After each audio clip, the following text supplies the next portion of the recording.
Good morning बच्चों। आज हम पढ़ेंगे कक्षा प्रथम का पाठ 3 मात्राएं। आइए पढ़ते हैं मात्राएं। मात्राएं किसकी होती हैं? स्वर की। आज हम जानेंगे स्वर और व्यंजन के बाद अब हम मात्राओं के बारे में जानेंगे। पीछे हमने स्वर और व्यंजन को जाना, तो उसके बाद हम जानेंगे मात्राएं होती क्या है।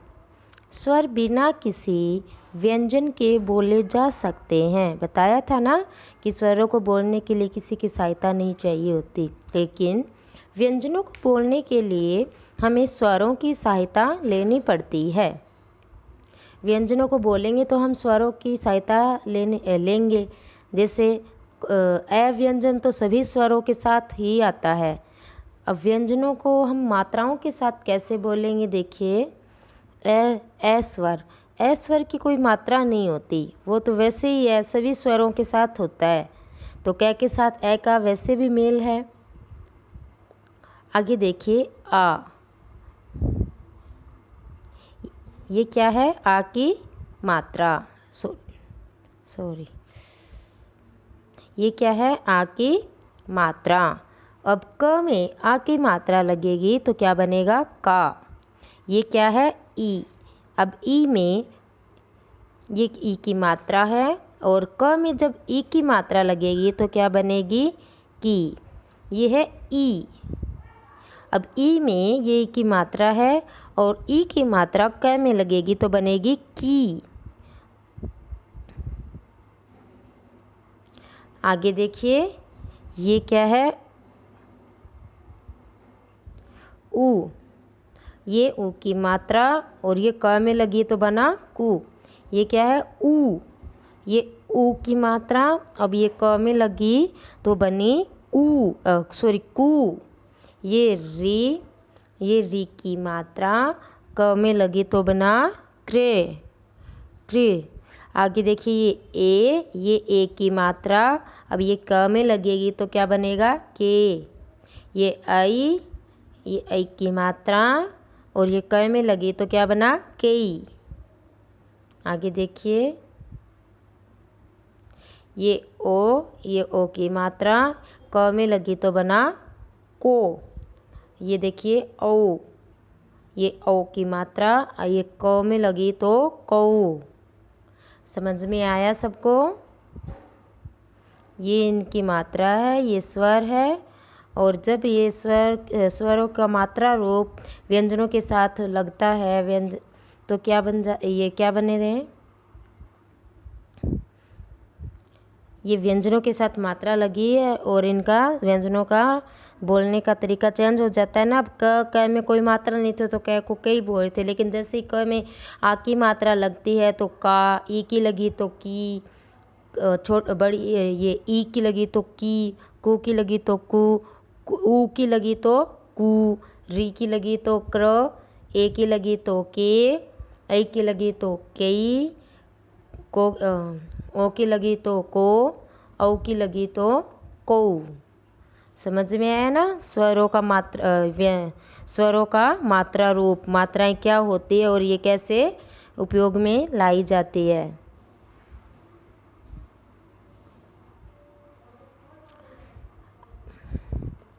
अब इनकी तो मात्रा थी स्वरों की, तो लेकिन देखिए अयोगव्य भी बताए थे ना, अनुस्वार, चंद्र बिंदु, विसर्ग, सभी व्यंजनों में मिला होता है, इसलिए इसकी अलग से कोई मात्रा नहीं होती है।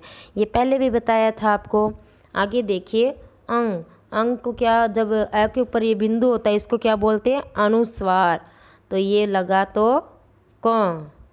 आगे देखिए, चंद्र बिंदु, ये चंद्र बिंदु का निशान चिन्ह है, और ये क पे लगे तो क। अब ये देखिए, अ में विसर्ग लगा है। ये दोनों, ये जो दो बिंदु दिए हुए, ये क्या है? विसर्ग है। ये क में लगे तो ये है की जगह प्रयोग होता है। वैसे कह क्या बना? कह। तो अयोग व है भी मात्रा रूप में इस प्रकार से बिंदु, अनुनासिक और विसर्ग के रूप में प्रयोग में होते हैं। इनके ये चिन्ह है ना, ये चिन्ह लगते हैं व्यंजनों के साथ।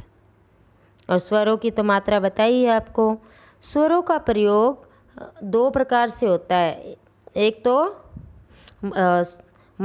मूल रूप में होगा और दूसरा मात्रा के रूप में होगा। जैसे देखिए आ की मात्रा बताई थी ये स्वर है, मूल रूप में स्वर है। या आगे देखो मात्रा रूप में, अ की तो कोई मात्रा नहीं होती, तो अ ज ग र कोमल कमल। आगे देखो आ की मात्रा बताई थी ना। अब ये पहले तो मूल रूप में है, अब आ से ही शब्द बना है, ये स्वर है। शुरू किससे हो रहा है? स्वर से हो रहा है, तो आग। अगर हम इसे व्यंजन में मात्रा रूप में देखेंगे तो देखो छत्ता, ये क्या है? छत्ता। ये त में आ की मात्रा दिखाई दे रही ना। आगे देखो इमरती, ये मूल रूप है। आगे देखो सितार, तो से में ई की मात्रा लगी तो ये क्या बनाया? सितार। व्यंजन के साथ मात्रा रूप है ये इसे ईख। और ये मात्रा रूप दीपक, ये उपवन मूल रूप, ये मुर्गी, मैं में ऊ की मात्रा दिखाई दे रही है, ये इसका हो गया मात्रा रूप। तो ये ऊ है और ये इस ऊ की मात्रा होती है जो आपको मैं के नीचे दिखाई दे रही है।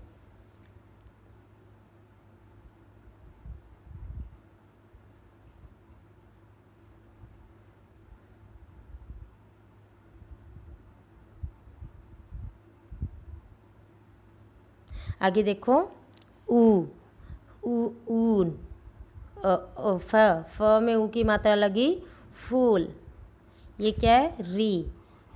ऋषि। और व में री की मात्रा लगी तो क्या बना? वृक्ष। ये एड़ी, और क में ए की मात्रा लगेगा और आगे क्या है? केला। ये क्या है? ऐनक, ये मूल रूप, ये मात्रा रूप थैला। ये स्वर, आगे ये मूल रूप में ओष, और ये क्या है? मात्रा रूप में तोता। ये औषधि, ये मूल रूप है। औषधि में मूल रूप का मतलब क्या है? जब कोई शब्द स्वर से ही शुरू हो रहा है तो वो क्या होगा? मूल रूप। लेकिन जब स्वर का मात्रा रूप व्यंजनों के साथ प्रयोग में आता है तो वो क्या हो जाता है? उसका मात्रा रूप। जैसे पौधा।